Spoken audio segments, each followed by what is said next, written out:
সূরা আল আলা। শুরু করছি পরম করুণাময় অসীম দয়ালু আল্লাহ তাআলার নামে। আপনি আপনার মহান পালনকর্তার নামের পবিত্রতা বর্ণনা করুন, যিনি সৃষ্টি করেছেন ও সুবিন্যস্ত করেছেন এবং যিনি সুপরিমিত করেছেন ও পথ প্রদর্শন করেছেন এবং যিনি তৃণাদি উৎপন্ন করেছেন, অতঃপর করেছেন তাকে কালো আবর্জনা। আমি আপনাকে পাঠ করাতে থাকব, ফলে আপনি বিস্মিত হবেন না।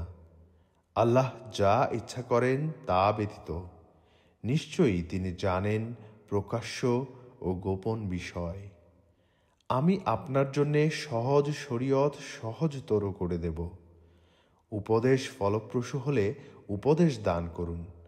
যে ভয় করে সে উপদেশ গ্রহণ করবে, আর যে হতভাগা সে তা উপেক্ষা করবে। সে মহা অগ্নিতে প্রবেশ করবে, অতঃপর সেখানে সে মরবেও না, জীবিতও থাকবে না। নিশ্চয়ই সাফল্য লাভ করবে সে যে শুদ্ধ হয় এবং তার পালনকর্তার নাম স্মরণ করে, অতঃপর নামাজ আদায় করে।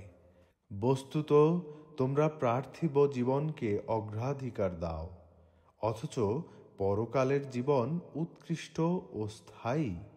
এটা লিখিত রয়েছে পূর্ববর্তী কিতাবসমূহে, ইব্রাহিম ও মুসার কিতাবসমূহে।